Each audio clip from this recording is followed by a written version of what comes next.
पता है हर मर्द को ये लगता है कि उसका टारगेट औरत बहुत इजी है, बहुत इजी है। हर औरत को हर मर्द को ये लगता है कि औरत को हराना, औरत को नीचा दिखाना और औरत को रुलाना और उसको दर्द देना बहुत इजी है, बहुत इजी है, बहुत आसान है। और इसीलिए इस चीज़ को करने में वो थोड़ा भी झिझकता नहीं, थोड़ा भी डरता नहीं है और उसके जो दिल में आता है वो करता है। क्योंकि उसको उसके मन में कहीं ना कहीं इस चीज़ का है कि मैं कुछ भी करूँगा, मैं कुछ भी बोलूँगा, मैं मर्द हूँ, मैं कुछ भी कर सकता हूँ और वो औरत है, उसका काम है सहना, तो वो सहेगी। तो ये चीज़ होता है। जय श्री श्याम दोस्तों, कैसे हो आप लोग? प्लीज़ वीडियो बना रही हूँ, छोटी सी है और अपनी बातों को रखती हूँ, जो मुझे सही लगता है वो बोलती हूँ। बहुत ज़्यादा व्यूज़ और बहुत ज़्यादा मुझे कंट्रोवर्सी में नहीं पड़ना है। मैं जितना मेरे को समझ में आता है, जितना मुझे ठीक लगता है मैं बोलती हूँ। कभी कभी मुझे मुझे ये नहीं है कि मुझे सारे मर्द समाज से प्रॉब्लम है या फिर है ना मर्द ऐसे होते हैं वैसे होते हैं। नहीं, बहुत सारे कहते हैं कि हमारे पापा, हमारे जो बाप है, भाई है, वो भी मर्द ही है। तो देखो, गलत को गलत बोलना चाहिए, सही को सही बोलना चाहिए। ज़रूरी नहीं कि एक औरत अगर ख़राब हो तो सारी औरतें ख़राब होती है और एक मर्द अगर ख़राब हो जाए तो सारे दुनिया के मर्द एक जैसे होते हैं, ऐसा नहीं होता है।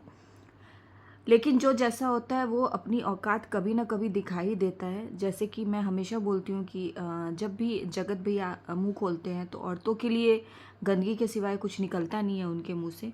पहले तो बाहर की लेडीज़, बाहर की औरतों के लिए कुछ भी बोलना अनाप शनाप, चाहे उनके वो प्रेग्नेंट हो या फिर उनके न्यू बॉर्न बेबी हो, उससे कोई मतलब नहीं है। बच्चे की माँ हो चाहे नहीं हो, उनको बोलना है, अपने मुंह से जो भी बोलना है, बकना है, वो बोलते हैं, बकते हैं, अपने मन का जो भी रहता है निकाल देते हैं। और बहुत सारे लोग उन्हें फॉलो करते हैं, देखते हैं। पता नहीं मुझे क्यों फॉलो करते हैं, क्या है उनमें ऐसी बात, मुझे नहीं पता है। हो सकता है अगले में टैलेंट है। हाँ, टैलेंट है ना, औरतों को नीचे गिराने का टैलेंट है, अगले में गिराता है और उसको सपोर्ट भी मिलता है उस चीज़ के लिए। तो कहीं ना कहीं माइंडसेट है, सभी का है वैसा, तभी तो। अब देखो, वो बोलने की आदत रहती है तो किसी को रहेगी तो वो तो बोलेगा ही।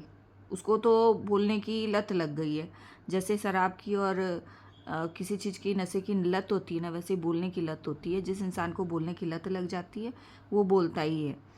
तो बाहर की औरतों को बोलते बोलते वो घर की भी औरतों को बोलेगा, घर के लोगों को भी नहीं छोड़ेगा। फिर वो बाहर बोलते हैं ना कि बाहर के लोगों से करते करते पता नहीं वो हमारे संस्कार में और स्वभाव में क्या अंदर चला जाता है कि वो निकल ही जाता है। अब घर की औरतों को टारगेट बनाया जा रहा है। तो जगत भैया का यही रोल हो रहा है। पहले तो वो जानते ही हो किसको टारगेट बनाए थे। पूरे सोशल मीडिया पे उनको बदनाम करके, उनकी इज्जत को उछाल के, बड़ा ही पूरा परिवार आनंदमय एकदम हो के खुशहाली मना रहा था कि जैसे उन्होंने क्या ही हासिल कर लिया, एक औरत की ज़िंदगी बर्बाद करके। और ये लोग इतना खुश होते हैं, इतना खुश होते हैं कि इनको पता नहीं क्या ही हासिल हो गया, मेडल मिल गया इनको और इनसे बड़ा तो कोई 30 मार्का नहीं है, जीत गई हैं तो जंग जीत गए। और इनका साथ इनके फैमिली वाले भी देते हैं। और जब जब वही फैमिली के पीछे जब बात आती है, आज देखो वही इंसान बाहर की औरतों को बदनाम करते करते अब खुद की औरत पे, खुद की घर की बहू पे अब आ गया। तो कहीं ना कहीं देखो, तुम लोग को 1000 व्यूज़ मिल जाएंगे, तुम्हारे 1000 व्यूज़ हो जाएंगे, करोड़ों तुम लोग कमा लोगे, चाहे अरबों कमा लोगे। लेकिन ये जो मन की संतुष्टि है वो तुम लोग कैसे कमाओगे? जो तुम्हारी इज्जत जा रही है, जो इज्जत की धज्जियां उड़ती है, वो तुम्हें नींद कैसे आती है रात को? तुम घर की बहू बेटियों के लालछन लगाते हो, उनको टारगेट करते हो, तो तुम्हें सुकून के तुम्हारे निवाला कैसे उतरता है गले में से? मुझे समझ में नहीं आता है। लेकिन बोला ना, कर कर बुरा तो हो बुरा और कर भला तो हो भला। कहीं ना कहीं उस है ना, जो एक माँ का तुम लोगों ने मन दुखाया, दिल दुखाया, देखो कहीं ना कहीं पड़ती है। किसी की दुआ मत लो तो बद्दुआ भी मत लो। और बद्दुआ ऐसी चीज़ है, जब लगने पे आती है ना, तो देखा ना, रावण जैसे का साम्राज्य हिला के रख दिया, उसकी लंका जल गई सोने की। ठीक है, तो वही चीज़ होता है। तो जगत भैया की तो आदत बन गई है। ठीक है, कोई उसके साथ कितना भी अच्छा करे, उसके स्वभाव में जो रावण घुसा हुआ है ना, रावण का कैरेक्टर, वो कैरेक्टर हमेशा उछलते रहता है कभी ना कभी। तो वही बात है।